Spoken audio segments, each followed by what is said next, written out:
আপনারা সাহস করে এই বেনজিরের মতো কুলাঙ্গার এবং আজিজের মতো কুলাঙ্গারকে সেনাবাহিনীর সমস্ত ক্যান্টনমেন্ট এবং পুলিশ প্রতিষ্ঠানে অবাঞ্ছিত ঘোষণা করুন।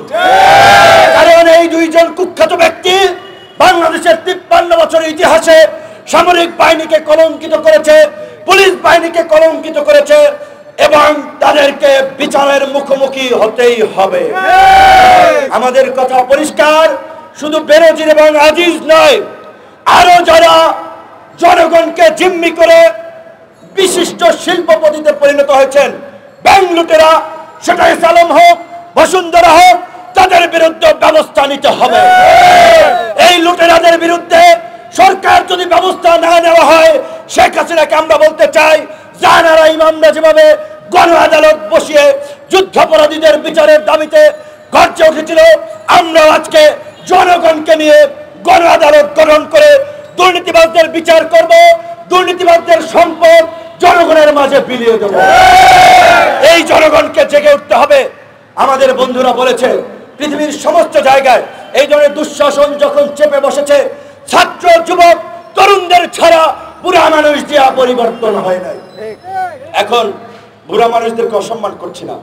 এই যে নাজিম ভাইয়ের মতো বয়স্ক মানুষ আমাদের মতো তরুণদের শক্তিতে চলে ওঠে, এই যে মিজান ভাইয়ের মতো বয়স্ক মানুষরাও, সিনিয়র মানুষরাও কিন্তু গণ অধিকার পরিষদের সাথে থেকে লড়াই সংগ্রাম করছে। কাজে তরুণ কিংবা তারুণ্য বয়সের ফ্রেমে না, কাজের মধ্যে দিয়ে প্রমাণিত। আজকে আমরা আন্দোলন সংগ্রাম অনেক দেখেছি। কয়েকজন সিনিয়র নেতাকে দেখেছেন, পুলিশ যখন লাঠিচার্জ করে পুলিশের সামনে সিনা টান টান করে দাঁড়িয়ে যায় কর্মীকে রক্ষা করতে। কয়েকজন নেতাকে দেখেছেন রাজপথে কর্মীদের সাথে থেকে ধাওয়া পাল্টা দেওয়া লড়াই সংগ্রাম করে শেষ পর্যন্ত মাঠে থাকতে। সেই নেতৃত্ব কিন্তু এখন দেখতে পাচ্ছি না। কাজী নেতারা যদি সেফটির জন্য সিপাহে চাপায় চলে যায়, কর্মীরা কোন দুঃখে রাজপথে থাকবে? কাজী যারা রাজপথে থেকে নেতৃত্ব দিতে পারবেন, লড়াই করতে পারবেন, নিজের কর্মীদেরকে রক্ষা করার জন্য নিজে ঢাল হয়ে দাঁড়াবেন, তারাই আজকের এই সংকট থেকে উত্তরণের নেতৃত্ব দিতে পারবেন এবং গণ অধিকার পরিষদ সেটা দেখিয়েছে। নতুন শক্তির উত্থান ছাড়া, নতুন বিপ্লব ছাড়া এই অবস্থার উত্তরণ হবে না, হবে না। কাজী ছাত্র যুবক তরুণ ভাইদেরকে আমি বারবার অনুরোধ করব, ৭১-এর দিকে তাকান। এই স্বাধীনতার সংগ্রামকে যারা নেতৃত্ব দিয়েছিল, মুক্তিযুদ্ধের ৪ খলিফা বলা হয়, আসম আব্দুর রব, আব্দুল কুদ্দুস মাখন, নূরে আলম সিদ্দিকী, শাহজাহান সিরাজ, দুইজন তৎকালীন ছাত্রলীগের নেতা ছিলেন, দুইজন ডাকসুর ভিপিজিএস ছিলেন। ছাত্রলীগের নেতা এবং ডাকসুর ভিপিজিএস ছিলেন, তাহলে নিশ্চয়ই তাদের বয়স ৩০-এর নিচে ছিল, তাদেরকে মুক্তিযুদ্ধের ৪ খলিফা বলা হতো।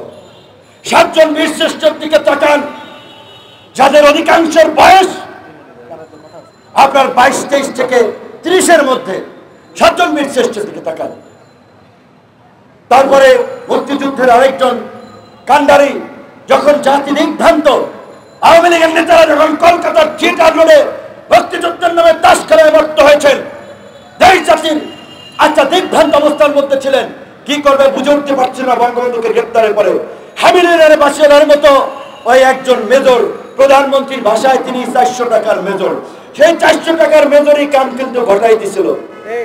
সারা দেশ জাতিকে মুক্তিযুদ্ধে ঝাঁপিয়ে পড়ার আহ্বান জানিয়েছিল, তার বয়স ছিল মাত্র ৩৫। আজকের তরুণ এবং যুবকরা এই দেশ আপনাদের নেতৃত্বের জন্য হাত ছাড়ি দিয়ে ডাকছে। আপনাদেরকে রাজপথে আসতে হবে, রক্ত দিতে হবে, ইতিহাস গড়তে হবে।